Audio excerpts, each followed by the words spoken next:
Welcome back, you guys. I'm the EFC. This is Blue Line CV, and today I'm bringing you guys another news daily video. Now, I really thought my day was over, but of course, during transfer window season, you never get time to rest. Stories after stories were circulating. I've got the latest surrounding Willian and contract talks. I'll be speaking about interest in Villarreal's left-foot centre-back Pau Torres, and I'm going to speak about the small interesting news in regards to Kai Havertz. So we're going to digest a lot in today's video. To show your support, smash that like button. I'm going to be ambitious and I'm going to go for 3,000 likes. Hopefully you guys can show your support and smash the hell out of that button. And without wasting no more time, we move into the first story today. And naturally, we need to speak about these Willian contract talks. Now, this honestly feels like a curveball. It seemed like Willian was going to be signing for Arsenal. However, things seem to have changed and taken a different direction. It does seem that due to his recent form, where he's been on a rich goal-scoring run, he does deserve maybe the club to reopen talks and at least hold further discussions to see if both parties can reach an agreement. I can also imagine too that once Willian returned back for training sessions as well, Lampard working with the player again, you can imagine that behind the scenes, being in that club environment, talks might have been happening, and naturally it seems like they've developed and they've become more formal and official now. Now at this point in time, we do not know whether we are going to give in to Willian's demands and give him a 3-year contract. Right now, maybe that could be a bit too ambitious. Willian was even struggling to get 2 years. But, reports are coming out, and I'm going to quote goal.com, and they're saying that the board might be having second thoughts about this over 30 policy. So, let's see what happens. Something could happen. Willian could get his contract, and if he does, would he deserve it? Now, of course, I know that Willian is a pretty touchy subject in the fan base. He does have moments of excellence, and of course, he does have moments of just poor play and just, I don't want to say disinterest, but no quality basically. And time again, I have made criticisms about his performances, but I like to keep things fair and objective. If I keep seeing good performances from a player, then I have to praise him no matter what I personally feel about him, because for me, the only thing I really care about is the strength of the team. I don't really care too much about individuals. So for me, I personally feel like Willian most definitely deserves his contract extension if both parties to reach that agreement. I think that his form this season has been, one of his best seasons in a very long time. He's been a leading example. He's set the precedent every single time. Defensively, off the ball, he operates the Lampard system and just works in it so well. He's worked so well alongside Reece James, and I personally feel that after consistent performances, I think it is fair that Willian does deserve a new contract, in my opinion. He's one of the fittest players in this league. He isn't just any ordinary 30-year-old. He looks after himself really well, and he's playing so intensively in the Premier League. The Premier League football is no joke. You have to work hard, you have to run hard. The intensity is mad. Willian has constantly played within this intensity, and he's never picked up injuries too. I feel that maybe if we are going to consider spending big in other areas for the team, maybe it makes sense to just keep Willian instead of reinvesting that money into a different target.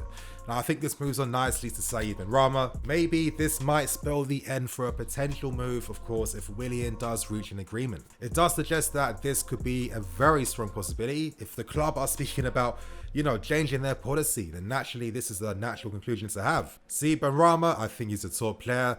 I would have been excited to see him here. I love my skillful individuals, my guys who play with sauce, who play like his Jogo Benito, who play like his street football. Players like that are pretty rare, and to play like that at a pretty high level too, I think, he definitely deserves all the eyes on him basically. It does seem maybe financially it would make more sense to keep Willian, when you consider you have to spend maybe 20 to 30 million to sign Benrahma, and then you offer his agent money, Benrahma a contract, signing on fees, etc. You can see how the costs can really go up, and if there's a possibility where he might not be playing as many games, if you're a squad that's stacked with talents like Hudson-Odoi, Pulisic, potentially Kai Havertz, Ziyech, Mount, etc. How much game time and quality of minutes could he get during a season like that? So maybe in that sense, it does make sense to keep Willian. But the only small potential concern may be how Willian deals with less game time for next season. We know that Willian is a very ambitious individual, not only just in football, but also in his personal life too. He has so many different businesses. He has that restaurant with David Luiz as well. You know, this guy is serious about his life and he's serious about his career and his football. So if you're Willian, are you signing this contract because you still feel you have that quality where, you know, you are good enough to get first team minutes and get ahead over your Ziyech's and your potential Kai Havertz's, etc., etc.? That could be one way to see things. That could be a real possibility. Now, let's be optimistic for a second. Let's say that maybe if Willian does reach an agreement with the club, let's say the terms met is that Willian has to accept that his minutes for next season might not be as high, and maybe this could be reflected in his contract. Let's say, for example, Willian is currently on a key player status or first team player status role. What if that was then downgraded to a more rotational role where he becomes more of a squad member instead of a guaranteed first team member? If that was the case and Willian was agreeing to those terms and, you know, working with the club and, you know, coming to the best of both worlds, then maybe Willian's accepted that. Maybe he's accepted that. I understand that the club needs to move forward, and to do that, we have to invest in the youth. We have to give them quality of minutes. We have to rely upon them. We have to let them grow.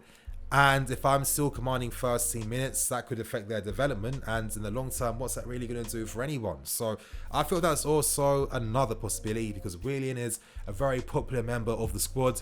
A lot of players do look up to him. He's rated very highly. And I can imagine that maybe that could be a decision that the player could also make.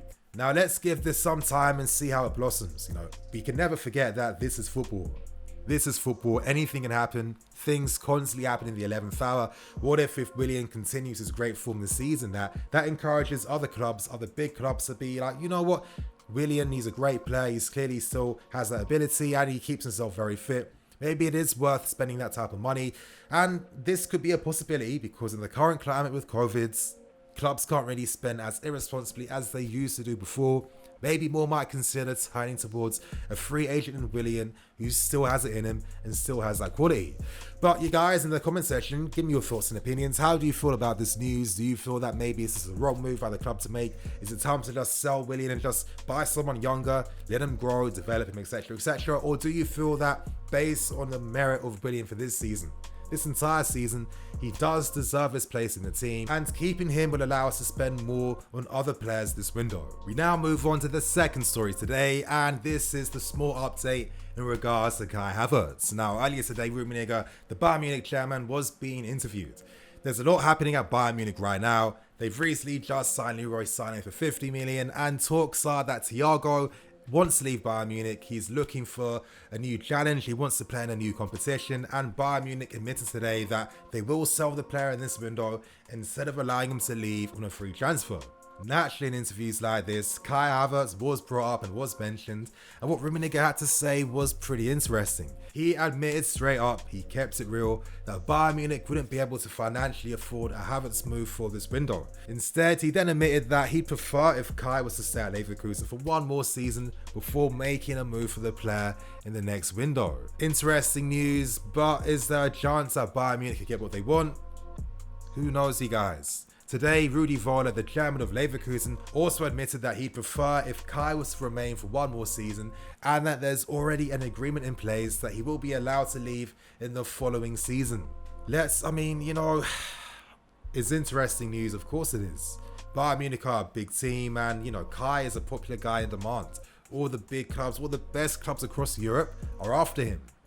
This guy's going to have options for days. So this is why I've been saying this Havertz saga is going to be quite long. There's going to be so many twists and turns. Right now, based on all the reports that we have heard at this time, we have heard that Kai would prefer to leave this season instead of wait for another year. That's what we're hearing right now, but who knows what could be offered behind the scenes. What if Bayern Munich just put out an unbelievable offer and deal that Kai couldn't refuse and couldn't turn down? What if Leverkusen were to do something as well behind the scenes, make it even easier for him to leave?